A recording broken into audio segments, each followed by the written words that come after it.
Salut, ici Mookie et bienvenue sur Bookie Covers, la chaîne secondaire de Mookie Bollywood. À l'origine, cette vidéo devait être à propos de mes buts pour 2021 ainsi que ma liste de livres à lire, donc ma TBR pour le mois de janvier. Mais il s'avère que je lis plus vite que je ne tourne de vidéos, donc à la place tu auras droit à une vidéo en 2 parties, tous les livres que j'ai lus en 2020. Si tu n'as pas vu ma dernière vidéo, j'ai lu 200 livres en 2020. Mais je te rassure tout de suite, la plupart d'entre eux sont des BD ou des séries de BD ou des séries de manga. Donc même si je n'ai pas l'air de nommer beaucoup de titres, sache que certaines séries peuvent aller jusqu'à 25 tomes. La première partie que tu vois présentement concernera les pires lectures de 2020 et la deuxième partie sera les meilleures lectures de 2020 parce que je garde toujours le meilleur pour la fin. Juste avant, disclaimer, comme c'est de coutume sur Booktube, mon opinion sur ces livres ne reflète en aucun cas un jugement de valeur sur tes goûts. Tu as le droit de lire ce que tu veux et d'aimer ce que tu veux. Je ne cherche aucunement à t'offenser ni à te faire sentir mal. Je suis là pour partager mes coups de cœur et mes moins bonnes lectures avec toi. Je tiens aussi à préciser que je ne donnerai pas mon opinion complète sur toutes mes lectures parce que cette vidéo serait beaucoup trop longue. On se souviendra bien entendu de mon bilan de l'été 2020 avec 84 livres, c'était déjà beaucoup trop. Mais si dans le futur tu veux connaître mon opinion en détail sur certains livres, n'hésite pas à laisser un commentaire. Et bien sûr, s'il y a une anecdote concernant l'une de mes lectures, je vais la partager avec toi avec joie. Sans plus attendre, parlons de mes pires lectures de 2020. Ma pire lecture de 2020 était I Believe in a Thing Called Love par Maureen Gu, suivi de près par Le sexy défi de Lou Lafleur par Sarah Lalonde, c'est un livre québécois. Ensuite, La BD des filles par Anne Baraou avec les dessins de Capitaine Moutarde. Et finalement, pour cette catégorie,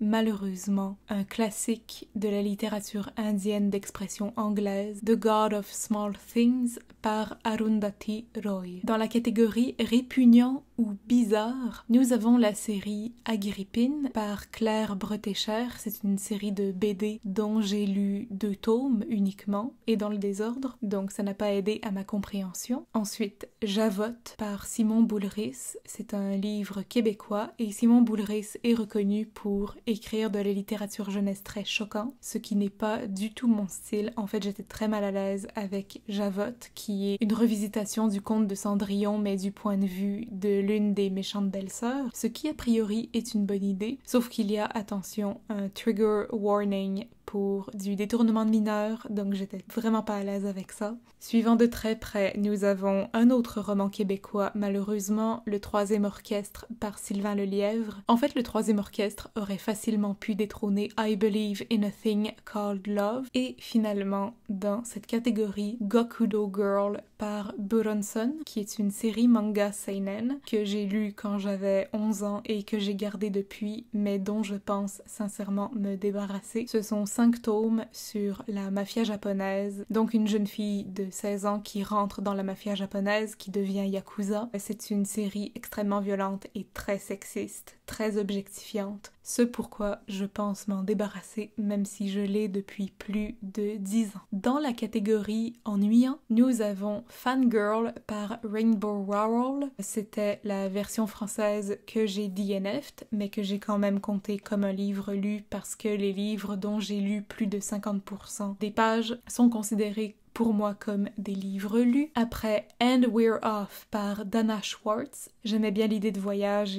en Europe et de relations mère-fille, mais c'était plutôt un style assez immature qui m'a laissé sur ma faim. En 3e lieu, nous avons un livre dont j'ai entendu beaucoup de bien mais qui malheureusement ne m'a pas rejointe, The Astonishing Color of After par Emily X.R. Pan. Je trouvais que l'accent aurait dû être mis vraiment sur le deuil et non sur l'intrigue amoureuse pour le personnage principal. Et aussi, ce livre m'a paru extrêmement long. Il y avait un gros accent sur l'atmosphère et l'ambiance qui ne m'a pas accroché du tout. Après un autre DNF, Mes deux Allemagnes par Anne C. Voorho. C'était un livre jeunesse qui m'avait été offert à un Noël et dont je m'étais débarrassée et que j'avais reloué encore parce que je voulais revisiter ce livre qui parle du mur de Berlin spécifiquement et d'une petite fille qui passe de l'ouest à l'est. Et puisque j'ai des origines allemandes, je pensais que ce livre m'intéresserait davantage, mais je n'ai pas trouvé la traduction assez pertinente ni l'histoire assez engageante pour la terminer. Ensuite, un livre qui a pris la poussière sur ma bibliothèque pendant des mois, A Study in Charlotte par Brittany Cavallaro. Je croyais que ce livre me ferait enfin apprécier le genre policier, mais c'était un missed shot pour moi. Comme pour The Astonishing Color of After, j'ai trouvé que l'accent était beaucoup trop mis sur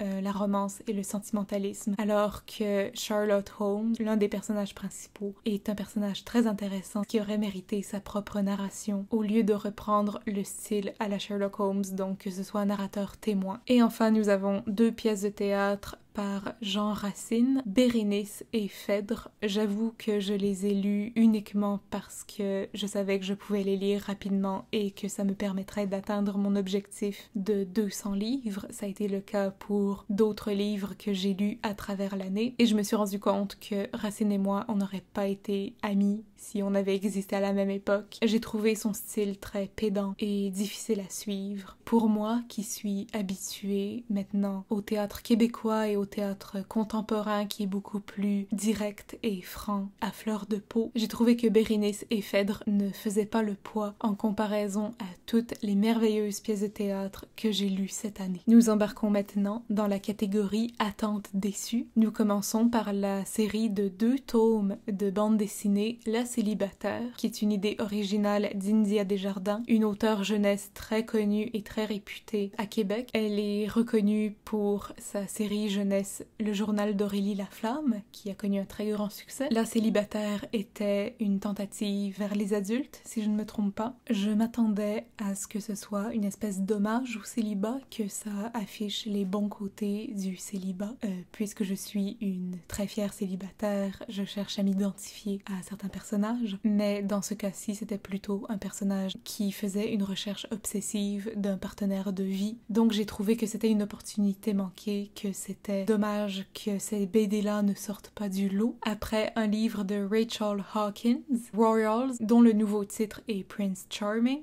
Ça m'a déçue en partie parce que j'ai entendu beaucoup de bien de cette duologie-là, mais je ne suis pas très enemies to lovers dans mes romances YA parce que je les trouve en général traitées de manière immature. Et fun fact, dans ce livre, il y a une espèce de groupe d'amis qui entoure le prince, qui est l'un des personnages secondaires voire tertiaires de l'intrigue. Et dans ce groupe d'amis-là, l'un des personnages est gay. Et je sais pas pourquoi, mais j'avais confondu les 2 noms. Quand on présente plusieurs personnages en même temps, j'ai tendance à les confondre. Alors je pensais que l'intérêt amoureux de l'héroïne était en fait le personnage gay et je comprenais pas pourquoi il avait autant de place dans l'histoire. Donc j'avais beaucoup de mal à prendre leur couple au sérieux et j'attendais constamment que le vrai intérêt romantique arrive sur scène, mais c'était toujours le personnage que je pensais à tort être gay. Ensuite, l'une des plus grosses déceptions de mon année 2020, Uragiri, la trahison connaît mon nom, ou Uragiri na boku wa namae o shiteiru. C'était un univers très riche, c'est une série que j'ai suivie pendant des années. J'ai perdu contact après que la mangaka ait pris une pause, je pense que c'est une pause d'à peu près 1 an, et finalement j'ai mis la main sur les 3 derniers tomes. La série se finit de manière très abrupte parce que la mangaka a décidé d'arrêter sa série à 13 tomes, histoire finie ou non, et ça me déchire le cœur. C'est comme si je devais faire le deuil de mon adolescence en même temps parce que ça m'a suivi pendant des années. Je comprends sa décision, mais je trouve très dommage que la conclusion ne soit pas satisfaisante. Et finalement pour cette catégorie, les Campbell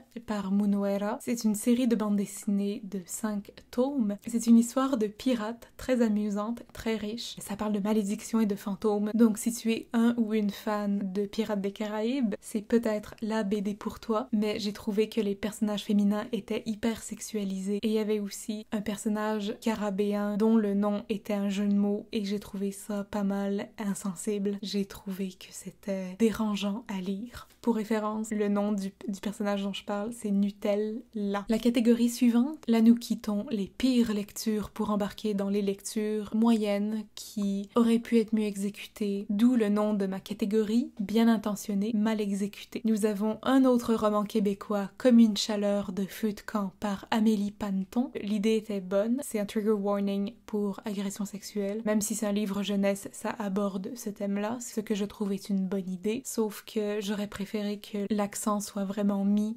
sur la victime d'agression sexuelle, puisque la narratrice n'est que témoin et elle essaie d'agir au meilleur de ses capacités, mais finalement la victime disparaît à un moment donné de l'intrigue et j'ai trouvé dommage qu'on ne se concentre pas plus sur son histoire. Ensuite, La page blanche par Boulet et Pénélope Bagieux. C'est sympathique, c'est très visuel, très intéressant et c'était une lecture que j'avais bien appréciée mais dont je ne retire pas grand-chose. Après 2 séries de Harina Tanemura, c'est une mangaka. J'ai lu le premier tome de The Gentleman's Alliance Cross. A priori, le synopsis m'intéressait, mais ensuite Harina Tanemura a mentionné dans l'une de ses colonnes que l'un de ses personnages était gay, mais qu'elle ne se préoccupait pas vraiment de la communauté. C'est sûr que la série commence à dater, mais j'ai trouvé que ce commentaire complètement inutile, est-ce que j'ose le dire, homophobe, d'autant plus que son personnage gay est présenté comme un rival et un antagoniste. Ce n'est pas ma place de commenter ça, mais ça ne m'a pas du tout motivée à continuer la série. Et la deuxième série que j'ai essayé de relire, parce que je l'avais lu quand j'étais plus jeune, Full Moon wo Sagashite, à la recherche de la pleine lune, le fameux manga, le fameux animé avec des shinigami et une petite fille atteinte d'une tumeur à la gorge qui veut devenir chanteuse malgré tout. D'abord, j'essaie le plus possible de ne pas lire de livres qui parlent de cancer et d'hôpitaux parce que c'est des gros trigger warnings pour moi. Mais en plus, l'un des personnages joue à la Belle au bois dormant. L'un des personnages embrasse l'héroïne sans son consentement et j'étais comme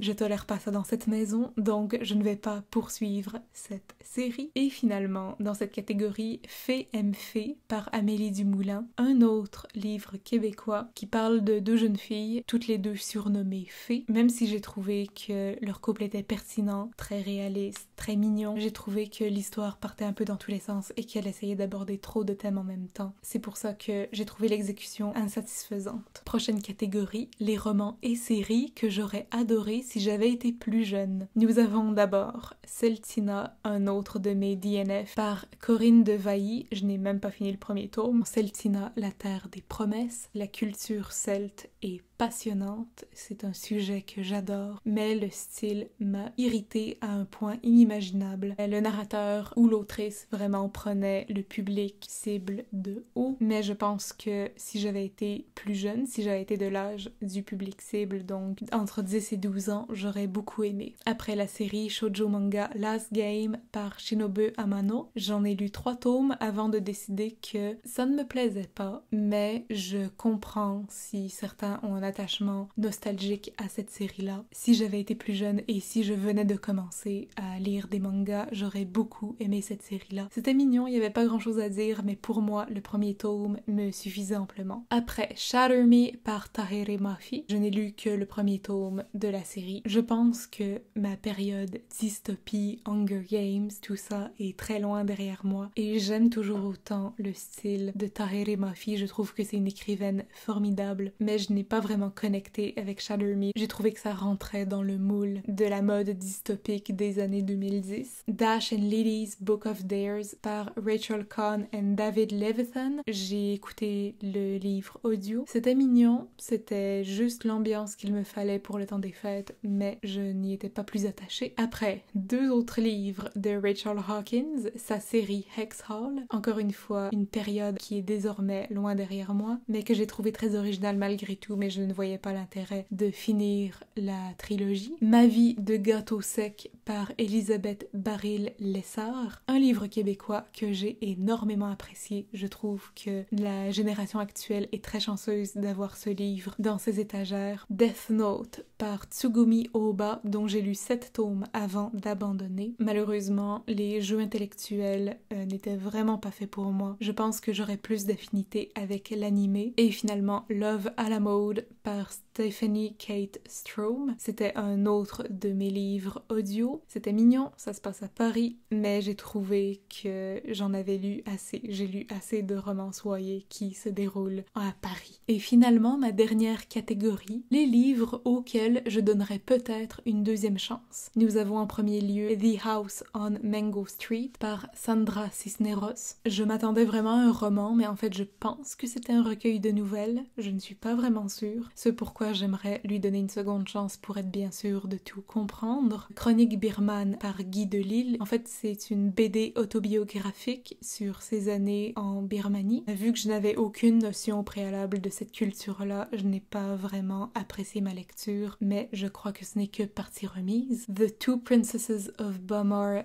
par Gail Carson Levine, Summer Days and Summer Nights, une collection dirigée par Stephanie Perkins. J'ai beaucoup aimé My True Love Gave to Me, qui est le pendant spécial temps des fêtes de cette collection de short stories. C'est un livre audio et j'avoue que j'ai confondu beaucoup d'histoires entre elles, donc si je le lisais en version papier ou numérique, je m'y perdrais moins. Et en dernier lieu, Save the Date par Morgan Matson. J'aime bien Morgan Matson, elle écrit exactement le genre de livre que j'aime lire pendant l'été. Je pense que j'ai lu Save the Date un peu trop vite parce qu'il y a beaucoup d'éléments que je n'ai pas retenus, mais j'ai trouvé l'histoire touchante et originale. Donc ce sera peut-être une lecture pour 2021 ou 2022.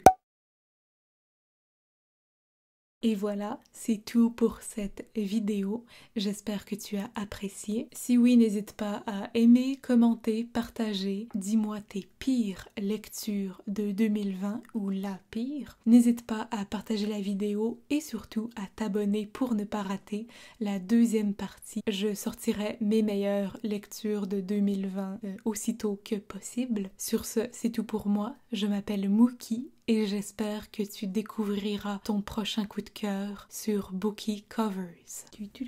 Dans la catégorie film, nous avons Fangirl par Rainbow Wow. À chaque fois. Dans la catégorie Fangirl. Ensuite, nous avons malheureusement un film. Richard.